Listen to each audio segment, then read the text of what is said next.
Magandang araw sa ating lahat. Tayo ay nasa ikawalong linggo na at tapos na ang ikalawang markahan. Nasasabi ka na ba na malaman ang paksang araling ating tatalakayin ngayon? Kung gayon, tingnan natin ang ating PowerPoint presentation para sa ating aralin. Katulad ng makikita natin sa ating PowerPoint, malinaw na ang paksang tatalakayin natin ay tungkol sa pagsulat ng editorial. Ngayon, para matulungan tayo na sa pagtalakay ng araling ito, ay magkaroon tayo ng direksyon, talakayin natin at isa-isahin ang mga layunin natin. Sa katapusan ng aralin, ang mga mag-aaral ay una, nakikilala ang iba't ibang uri ng editorial. Ikalawa, nakasusulat ng isang editorial na nanghihikayat batay sa ibinigay na paksa. At ang huli, na ibabahagi ang pagsang-ayon o pagsalungat sa isang napapanahong balita at issue at magagawa ninyo yon sa pamamagitan ng pagsulat ng editorial. Ang ating mga layunin ay halaw sa ating pinakamahalagang kasanayan sa pagkatuto o most essential learning competency. Makikita natin to sa ating gabay sa pagtuturo ng Filipino, Baitang 7, na isusulat ang isang editorial na nanghihikayat kaugnay ng paksa. F7PU-3A-C-13. At para makasubaybay tayo sa pagtalakay sa araling ito at sa mga gawain sa pagkatuto, makikita natin to sa ating Filipino 7 module, ikalawang markahan, Pivot for a Learner's Material sa mga pahina 35 hanggang 36. Sa pagsisimula ng pagtalakay, bigyang pansin ang mga sumusunod na larawan. Habang pinagmamasdan ninyo ang mga larawang ito, tiyak na may nabubuo sa isip ninyo na mga balita o isyong panlipunan na nagtrending sa mga nakalipas sa buwan hanggang sa kasalukuyan. Katulad ng makikita natin sa pinakagitnang ito. At dahil sa mga balitang ito at mga isyong ito, nagkakaroon tayo ng iba't ibang saloobin at opinyon. At para maipahayag natin ang ating saloobin, kuro-kuro at opinyon sa isang napapanahong isyu o balita, magagawa natin to sa pamamagitan ng pagsulat ng editorial. Ano? Alamin natin kung ano ang editorial. Ang editorial ay una, isang mapanuring puna o kuro-kuro. Pag sinabi natin kuro-kuro ay opinyon ng pahayagan tungkol sa isang issue. Ikalawa, itinuturing itong tinig ng pahayagan dahil dito mababasa ang paninindigan ukol sa isang napapanahong issue. Anong paninindigan yon? Maaring sa isyong nababalitaan natin kung sila ba'y sang-ayon o nagpapahayag ng pagsalungat. Ikatlo, naglalayon ding magbigay kaalaman, magpakahulugan, humikayat, at kung minsan ay lumibang ng mga mambabasa. Kaya mamaya, meron tayong malalaman at makikilala ng iba't ibang uri ng editorial. Depende sa layunin para sa kapakanan ng mga mambabasa. Ang editorial rin ay artikulo sa pahayagan na isinulat ng editor o ng kanyang kinatawan at nagbibigay ng kuro-kuro. Katulad ng binanggit natin kanina, pag sinabi natin kuro-kuro ay opinyon o kaya naman ay puna hinggil sa isang issue. Ito rin ay tinatawag sa wikang Filipino na Pangulong Tudling. Kaya ulitin natin, ano? Ang isa pang tawag sa editorial ay Pangulong Tudling. Hindi lamang nagpapahayag ng opinyon o damdamin hinggil sa isang issue o pangyayari ang editorial. Ito rin ay nagsusuri rin sa isang napapaksang issue o kaya'y nagpapaliwanag sa isang malabong pangyayari. Kaya mabigat ang pananagutan ng isang editor. Dapat niyang saliksikin at matiyak na ang mga datos sa isang issue ay tumpak upang makagawa siya ng isang mahusay at tumpak na pagsusuri at pagpapaliwanag sa isang malabong pangyayari. At ang isang editorial ay isa ring sanaysay. Ngayon, meron tayong tatlong pangunahing bahagi ng editorial. Una ay panimula, katawan, at ang huli ay wakas. Alamin natin kung paano natin makikilala ang iba't ibang mga bahaging ito ng editorial. Ano ang itinatampok sa bawat bahaging ito na siyang makakatulong sa inyo para makapagsulat kayo ng isang mahusay na editorial. Talakayin natin ang panimula. Dito binabanggit ang issue o balitang tatalakayin. Dito binabanggit ang issue o balitang tatalakayin. Tignan natin dito sa halimbawa ng ating editorial na mula sa Filipino Star ngayon ng Oktubre 6, 2020. Ang pamagat ay malaking hamon sa DepEd at magulang. Sa nakikita niyong mga bahagi ng editorial na ito, matitukoy niyo ba kung alin dito ang panimula? Bibigyan ko kayo ng ilang segundo para hanapin alin sa bahaging ito o alin sa editorial na nakikita ninyo ang nagsasaad ng panimula. Pag-isipan niyong mabuti. Kung ito ang naisip nyo na panimula ng editorial, tumpak ang inyong sagot. Dahil ito ang unang talata. At sinabi kanina na kapag sinasabi nating panimula ng editorial, dito natin makikita o masusumpungan ang issue o balita. Basahin nating mabuti ang panimulang bahagi. Ano kaya ang issue na tinatalakay sa panimula ng editorial na ito? Muli, bibigyan ko kayo ng ilang segundo para hanapin at pag-isipang mabuti ang panimula ng editorial na nakikita ninyo. Bueno, kung ang inyong nasa isip na isyong tinatalakay sa editorial na yan ay ang tungkol sa distance learning, tama ang inyong sagot. Lalo na kung ang pagbabatayan natin ay ang petsa na Oktubre 6, 2020. Ito ay mga panahon na nagsisimula pa lang ang klase sa panahon ng pandemya. At paano natin nalaman na ito ay tumutukoy sa distance learning at yun yung issue? Kung titignan natin ang konteksto o iba pang bahagi ng panimula, binanggit dito ang tungkol sa bahay at gadget. At kapansin-pansin rin na gumamit ng paghahambing sa panimula ng editorial para ipakita ang malaking pagkakaiba ng distance learning sa nakasanayan nating face-to-face na paraan ng pagpasok sa paaralan o pag-aaral. Kaya kita natin sa panimula pa lang itinampok gamit ang paghahambing ang paksang tinatalakay o ang issue tungkol sa distance learning. Ngayon, dako tayo sa ikalawang bahagi, ang katawan. Sa bahaging ito ay pinahayag ang opinyon o kuro-kuro ng patnugot. Maaaring ilahad ito sa pamamagitan ng paglalarawan, gayon din ang pro o pagpanig o ang con o pagsalungat sa isyong tatalakayin. Ngayon, tingnan natin ang bahagi pa rin yun ng ating halimbawa ng editorial. Kanina nakita natin na ang bahaging ito ang panimula. Kung yun ang bahagi ng panimula, nasaan ang katawan ng editorial? Muli, may ilang segundo kayo para pag-isipan kung saan magsisimula ang bahaging katawan ng editorial. Kung ang iniisip ninyo na bahagi ng katawan ng editorial ay ito, binabati kita dahil tama ang iyong sagot. Dito nagsisimula ang katawan ng editorial. At katulad ng sinabi natin kanina, kung ang panimula ang nagsasaad ng isyong tatalakayin o balitang tatalakayin, sa katawan naman, ano ang isinasaad dito?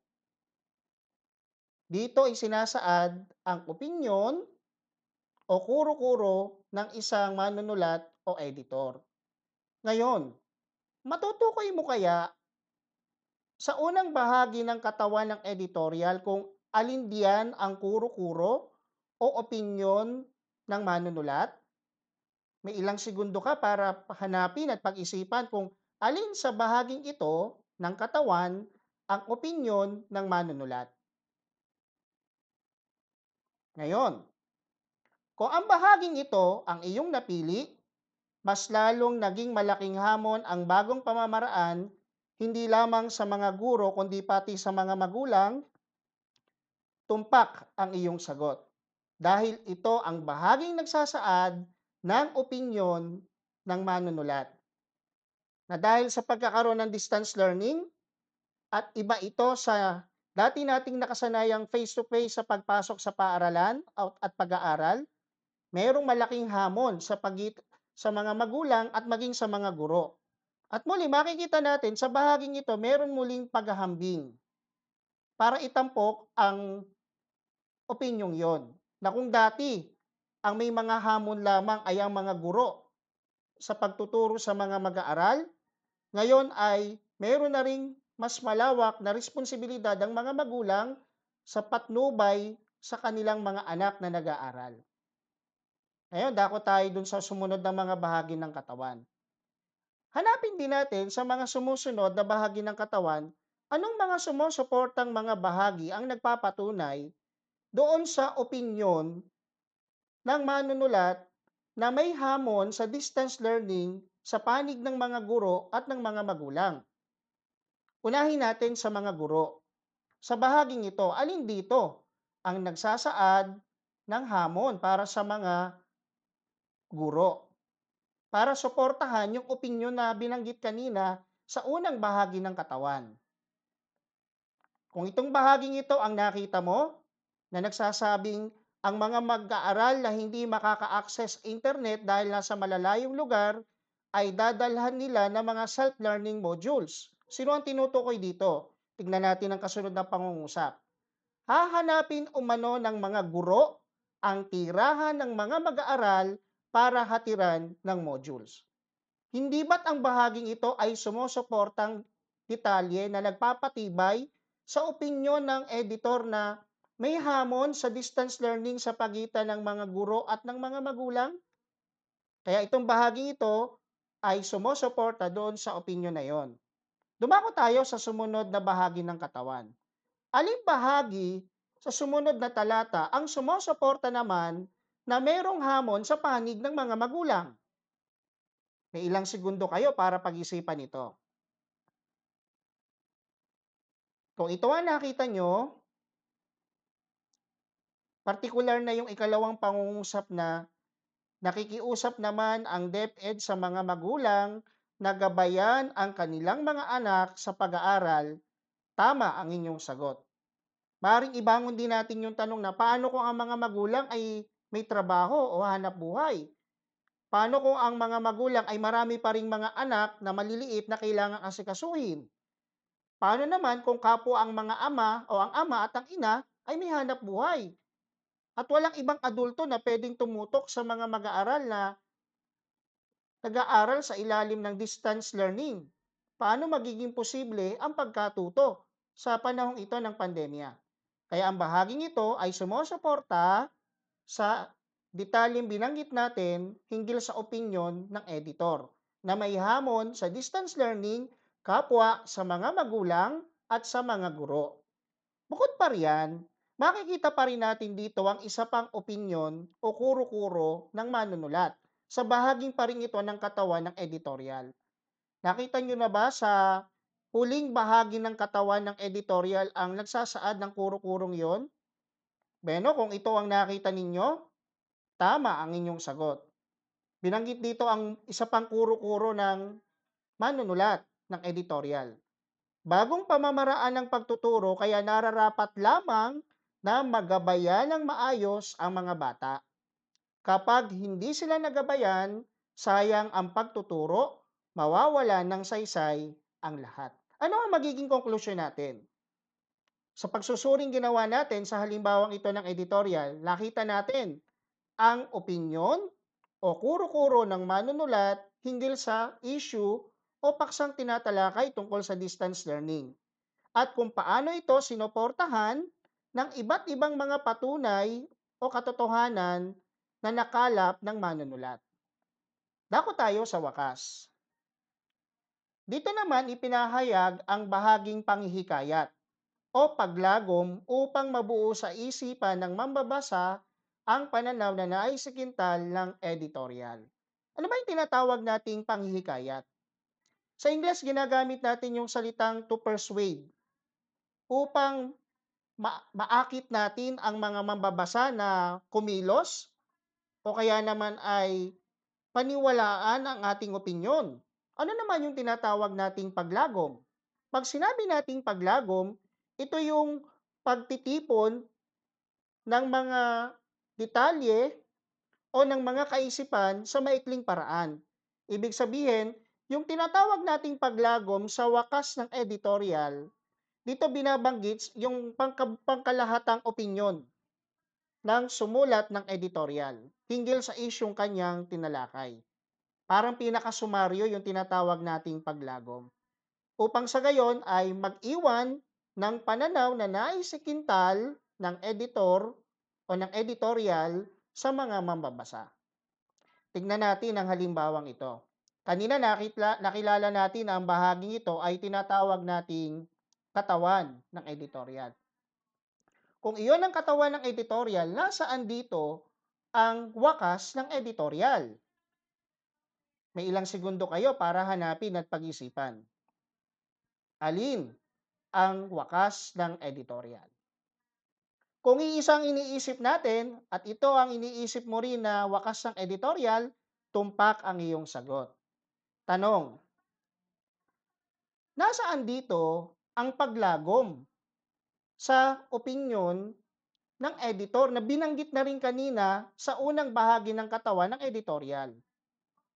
Kung ito ang nakita ninyo, malaking hamon ang distance learning hindi lamang sa mga guro kundi sa mga magulang. Tama ang sagot mo. Ito ang pinakalagom o sumaryo ng mga kaisipang nauna nang nabanggit. At sinuportahan din to ng mga sumusunod na mga pananalita. Dapat mayroon din silang komunikasyon sa isa't isa para maging malinaw sa mga bata ang pinag-aaralan.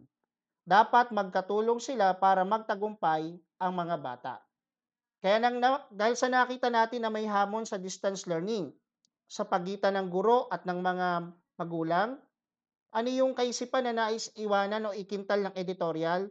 Kailangan mayroong bukas sa komunikasyon sa pagitan ng guro at ng mga magulang upang maging mabilis sa mga batang nag-aaral sa bahay ang pagkatuto at mas mabilis silang maunawaan ang mga aralin sa panahon ng pandemya.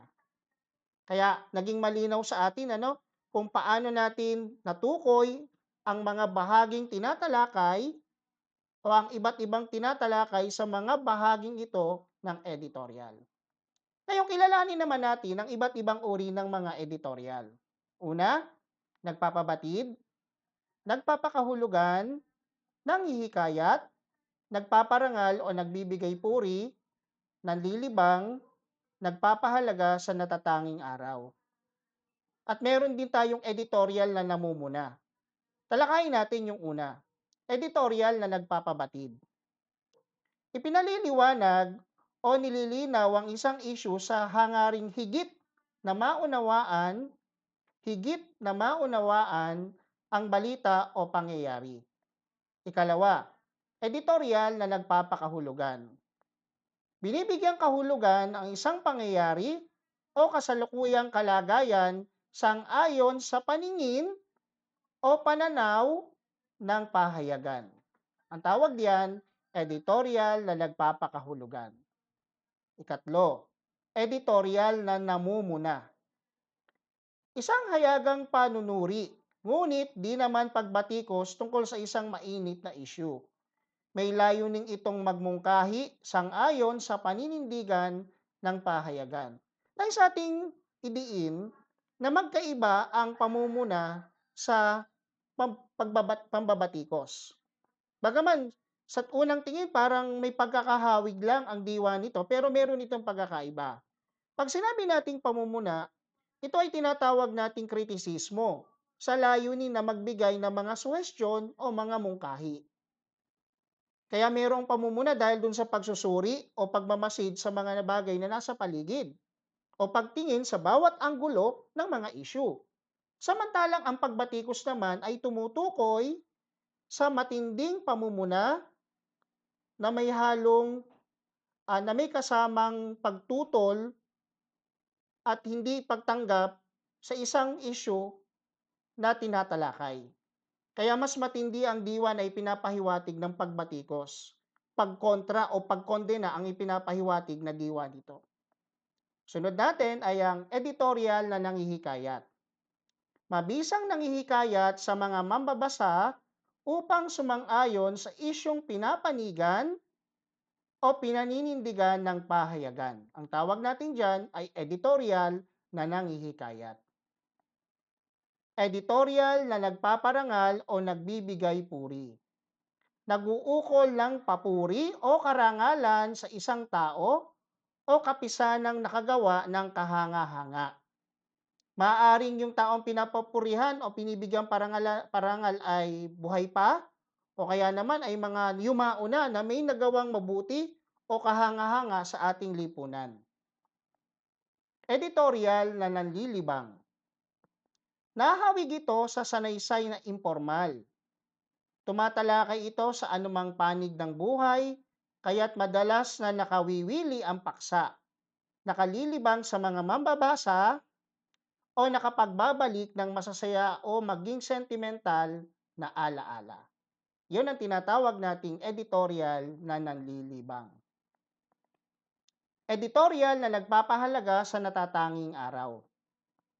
Tinatalakay nito ang mga pambansang pagdiriwang, gaya ng Pasko, Mahal na Araw, Todos los Santos, Bagong Taon at iba pa. Natandaan nyo ba? Meron tayong iba't ibang uri ng editorial. At sa ating pagsusuri kanina, bawat uri ng editorial ay mayroong mga kani-kanyang mga layunin para sa mga mambabasa. Alamin naman natin ang mga tuntuning dapat sundin sa pagsulat ng editorial o pangulong tudling.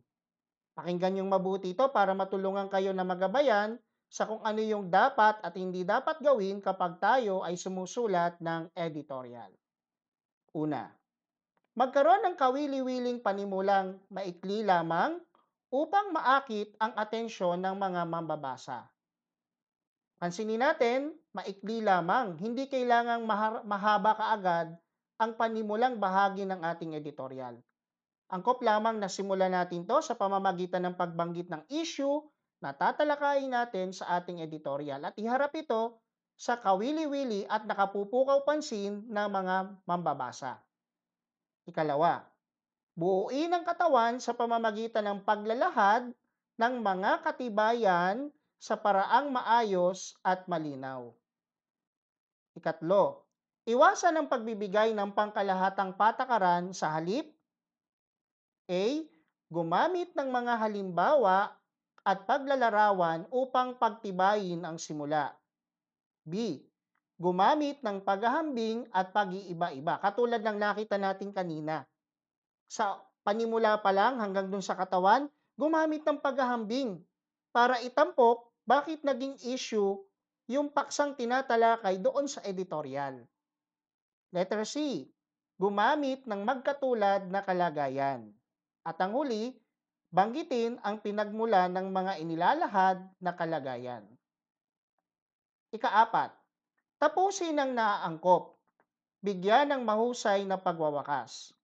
At katulad kanina, na binanggit natin kung papaanong ang panimula ay dapat na maikli lamang sa katulad na paraan, ang wakas ng ating editorial ay dapat na maikli rin. Pwede nating gamitin sa pagwawakas ng editorial ang paglalagom. Babanggitin natin sa maikli kung ano yung opinion muli ng editorial.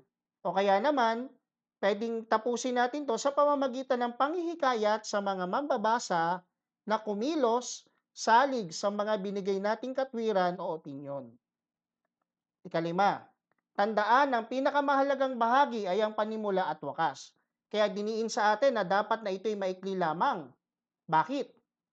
Bakit sinasabing pinakamahalagang bahagi ang panimula at wakas? Ang panimula ang tutulong sa atin para mapukaw ang interes sa mga mambabasa. Ang wakas naman ang tutulong sa mga mambabasa upang kumilos at matandaan ang mga kaisipan na nais ituro ng editorial na kanilang binasa. Ika-anim, huwag mangaral o magsermon, no preaching. Ilahad lamang ang mga patunay at katwiran at hayaan ang mambabasang gumawa ng sariling pagpapasya. Ikapito, sundin ang lahat ng simulain sa mabisang pagsulat. Una, kaisahan o unity. Iiwasan natin ang magsama ng mga pangungusap o mga paksa na wala namang kinalaman sa isyong ating tinatalakay. Dapat na maging malinaw rin o may clarity ang ating editorial. Dapat may pagkakaugnay-ugnay, coherence at diin o emphasis. Sa gayong paraan, matutulungan kayo na maging mahusay ang mabubuo ninyong editorial. Ngayon, paano naman natin may lalahad ang ating pagsalungat at pagsang-ayon sa ating editorial? Magagawa natin yon sa pamamagitan ng paggamit ng mga pang-abay na panangayon at pang-abay na pananggi. Talakayin natin muna ang pang-abay na panangayon. Ito ay mga salitang nagsasaad ng pagsang-ayon sa salitang kilos, pang-uri, sa iba pang pang-abay sa pangungusap. Ito ay ginagamit upang sumang-ayon o tanggapin ang sinasabi ng kausap. Ano-ano ang mga ginagamit nating salita bilang pang-abay na panang-ayon na pwede niyong gamitin kapag kayo ay magpapahayag ng pagsang-ayon sa isang issue sa isusulat ninyo mamaya na editorial? Ito ang mga pwede nating gamitin. Oo, opo, tunay, talaga, sige, sigurado, siya nga, siyempre, talaga, tiyak, tunay, at walang duda. Pakita natin ang mga halimbawa ang pangungusap. Oo, aasahan mo ang aking pagtulong. Opo, nangangailangan tayo ngayon ng higit na pagtitipid at kasipagan. Tunay na maraming pamilya ang nabiyayaan ng bagong administrasyon. Talagang mabilis ang pagunlad ng bayan. Sadyang malaki na rin ang ipinanumbalik ng kapayapaan. Paano naman kung ang gusto nating ilahad ay pagtanggi o di pagsang-ayon? Dito ngayon papasok ang paggamit ng pang-abay na pananggi. Nagsasaad ito ng hindi pagsang-ayon o pagtutol sa isang kilos o pandiwa, salitang naglalarawan o adjective o kapwa pang-abay o adverb. Ano-anong mga salita ang ginagamit natin bilang mga pang-abay na pananggi? Ito ang mga sumusunod. Ayaw, hindi, di, huwag, at wala. Gamitin natin sa pangungusap. Ayaw dumalo ni Nanesi sa pulong ng kanilang samahan. Hindi kasama si Dengdeng sa pagtungo sa Baguio. Di makatakbo ng mabilis ang manlalarong si Ogie. Huwag tularan ang kanyang mga maling nakasanayan. Sa paggamit natin ng mga pang-abay na panangging ito, at kung gagamitin nyo rin sa inyong gagawing editorial, may papahayag ninyo ang pagsalungat o pagtutol sa isang issue na inyong tatalakayin sa inyong sulating editorial. Ngayon, handa ka na ba para sa pagsasagot sa gawain sa pagkatuto bilang 4 ng iyong module? Kung handa na, bigyan pansin natin ang panuto. Magsaliksika ng balita tungkol sa isa sa mga sumusunod na paksa. Pumili ng isa lamang. Isaalang-alang ang mga pang-abay na pagsang-ayon o pasalungat na salita na gagamitin sa pagsulat. Gawin ito sa sagutang papel. Ngayon, para higit na maging malinaw sa inyo kung ano ang gagawin nyo sa gawain sa pagkatuto bilang 4 sa pahina 35 hanggang 36 ng inyong module, talakayin natin kung paano natin ito sasagutan. Una, pumili ng isa lamang paksa mula sa pagpipilian. Anong pagpipilian yon? Itong nasa bilang 1 hanggang nasa bilang 8. Pipili lang kayo ng isa. Sa madaling salita, hindi ninyo tatalakayin ang 8 ito. Isa lang ang inyong pipiliin na pinakagusto ninyo.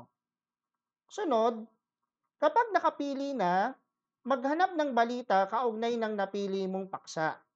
Mas mainam kung kamakailan o pinakabagong balita. Pwede kayong maghanap sa internet Puwede kayong manood sa YouTube o kaya naman puwede kayong mag-abang sa TV ng mga balitang ito. Pero hindi ninyo kokopyahin ang mga balitang mahahanap ninyo. Hindi 'yun ang pinagagawa sa inyo. Ang gagawin nyo, basahin at unawaing mabuti ang balitang nasa liksik mo. Ang pang-apat, sa kaisunod ang pagsulat ng editorial na nagpapahayag ng alinman sa pagsang-ayon at pagsalungat sa balitang binasa mo. Gagawa ka ngayon ng sarili mong editorial doon sa balita na pinili mong gawan ng editorial. At yung panglima, sundan ng pattern sa iyong isusulat na editorial. Anong pattern yon? Una, dapat meron tayong unang talata o panimula. Sa bahaging ito, babanggitin ng issue o balitang napili mo katulad ng halimbawa natin kanina. Gawin lamang itong maikli, mga 3 pangungusap lang, pero nakapupukaw ng pansin ng mambabasa. Ikalawa, katawan o ikalawang talata. Dito mo ilalahad ang iyong pagsang-ayon o pagsalungat sa iyong napiling issue. Pagkatapos mo banggitin kung sang-ayon o salungat ka, ilatag rin sa talatang ito ang iyong paliwanag o sumusuportang argumento. Kaya dun sa katawan o ikalawang talata, maaaring ito ay buuin ng 5 pangungusap hanggang sa 10 o higit pang pangungusap. Dito nyo na ilalahad ang inyong opinyon na siyang pinaka-puso ng gagawin nyong editorial. At ang wakas o ikatlong talata, sa bahaging ito ilalakip ang iyong panghihikayat sa panig na iyong inilahad upang mahikayat ang mga mambabasa. Gagamit kayo ng mga salita na ginagamit sa panghihikayat. At ipinagkakatiwala ko sa inyo na sa liksikin ano-anong mga salita ang pwede nyong gamitin para mahikayat ninyo na paniwalaan o kumilos ang mga mambabasa, salig sa inyong opinyon. Pang-anim, kung iyong panig ay sang-ayon, gamitan ito ng mga pang-abay na panang-ayon na tinalakay natin kanina. Pero kung ang iyong panig naman ay di sang-ayon sa isyong napili mo, gamitan ito ng mga pang-abay na pananggi. Ikawalo, upang maging malinaw ang pagkakaugnay-ugnay ng mga kaisipan, huwag kalimutang gamitan ito ng mga panandang pandiskurso.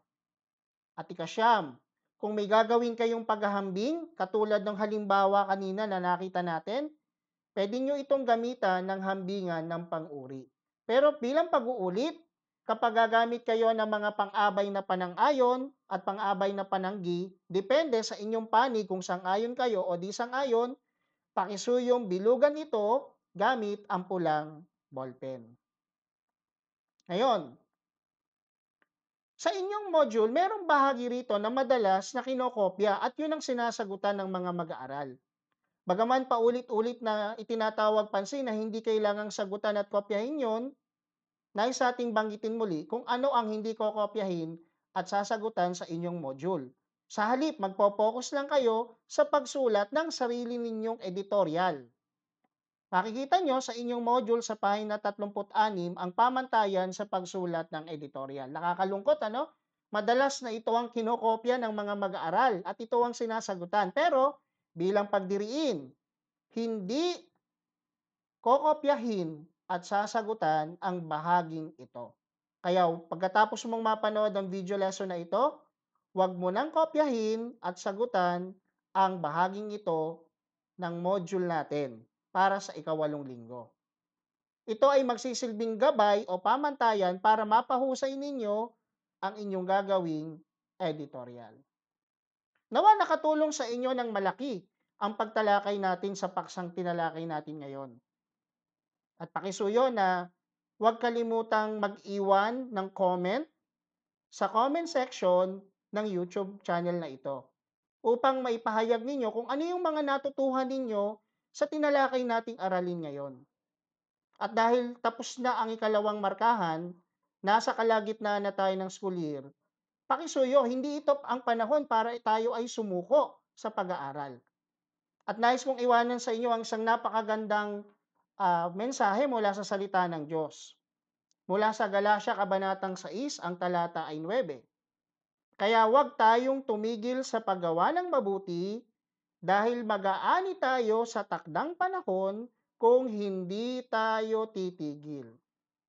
Sasang-ayon kayo na ang pag-aaral kahit sa panahon ng pandemya gamit ang distance learning ay itinuturing nating paggawa ng mabuti.